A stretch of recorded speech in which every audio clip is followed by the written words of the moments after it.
But we can't look past the other dude who's snitching too. And he started working in 2018. So he was telling them information as well. Who else? It's a dude from O Block. He actually OTF, what's his name? Lil Dave. He most definitely working, you know what I'm saying? OTF like he be with Durk now, OTF? He was around Durk now, you know what I'm saying? Vital information. That's how he included Durk and Chief Keef when he was giving testimony, man.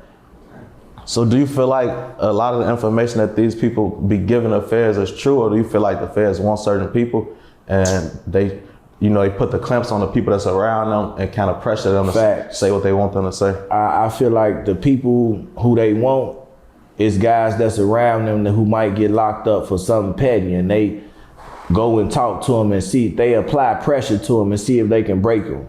And once they see that they could break them, then if they can't, you know what I'm saying, all the way break them, they bring them along. You can't be a full-time FBI agent, but you can be part-time. And this conversation is G14 classified. That's what they tell them in the interviews and stuff, and to make them work. You sitting in jail, you ain't doing nothing, nobody gonna buy you out. You might as well help us.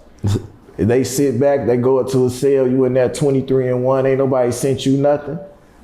And that's when it started, right then and there. So I had seen it was like a live like about a month ago. It was like you arguing with some people on there. I guess they, it was over like the trenches situation? Yeah, it was over the trenches news situation. Like in the hood, the area, you know what I'm saying, everybody fucked with me. And a lot of people was fucking with trenches news off the strength of me. Like I basically gave them a hood pass because a lot of people wasn't rocking and rolling with them. So I gave him a hood pass. So they like, man, when that nigga snitching, they telling me he's snitching. I never seen no physical, you know what I'm saying, evidence that he was snitching until this shit came out. So I'm arguing with them, you know what I'm saying? They playing with me like I'm not no nigga from the streets and all this shit. So I'm getting into it with people. They coming on my lives, trolling me, doing all type of shit. I'm taking this shit. Meanwhile, he ain't going live, he ain't doing nothing, he chilling. Waiting till it die down, but the whole time I'm dealing with all this, and that's just one of the situations that occurred with me dealing with the shit. And still after that, I still was rocking and rolling with him. You know what I'm saying? And I feel like the nigga could have actually told me something. You know, if you was a real homie, like you say, or a brother. That's my brother. We do this. You know what I'm saying? You said this. So I felt like the nigga played me, man, and I separated myself. When I separated myself, that's when I started getting all the trolls and the hating and all this shit, man. But, you know, I gave the nigga ample opportunity to tell me the deal, you know what I'm saying? And why he sent me a text message like, man, I was finna tell you, bro, you didn't pick up the phone, but this the night everything came out. Why I had to wait till things came out? You supposed to gave me my own opportunity and choice. You know what I'm saying? If I'm gonna rock and roll with you with this shit, man, you know what I'm saying? You lied to me, which made me ride with you because you was my homie.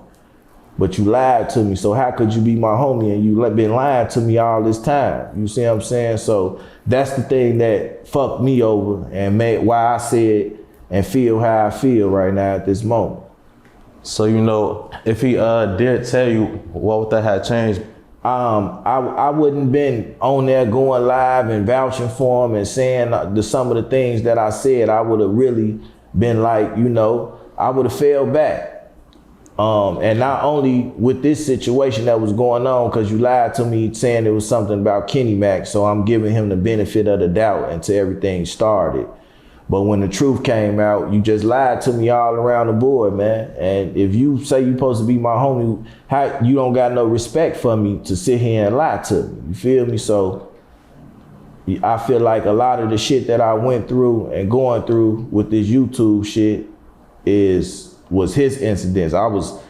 Niggas, just cause they beefing with you, they putting me in the beef, even though I ain't got nothing to do with the beef. So now I gotta make videos and we going back and forth arguing and shit. You know, it was just a whole bunch of crazy shit, man. If I'd have known that shit, I probably would have never continued to ride and do the things that I was doing, man. I, you know, separated myself, fell back, but I would have did it in a humble way, no disrespect, just like I did it. I really didn't come at you and disrespect you until, you know, your moderators got out their body. So, you know, like, what was like the feeling or like the first thought you had, like when everything was confirmed and you seen it hit the news and seen he, you know, testified in court? Man, I woke up out of my sleep. I was like, damn. I looked at my girl. She looked at me. She like, what's wrong, baby? I showed her this shit. She like, nah, you gotta be fucking kidding me. I say, baby, this reality on everything. And I called the man. He didn't pick up, but he sent me a message the first day that he was testifying, saying something about mentioning his wife. I never mentioned your wife or your kids. I never do no shit like that, cause that shit on you. And he said, don't mention my wife or my kids or it's war. So when he told me it's war, I don't know what type of strategy he got coming with, you know what I'm saying? So I just want to step back from a little bit. I don't want to go there and get to going crazy with you. I just want to step back because I don't know what your rules of engagement is. Yeah, I was gonna say, like, you don't be like worried with y'all knowing each other since 2009. 16 years, a long motherfucking time. And trust me, nigga, I'm bald head. I've been pulling out my hair every day and I'm already bald head. Like, goddamn, he was around. He also sent me a text message that said, hood.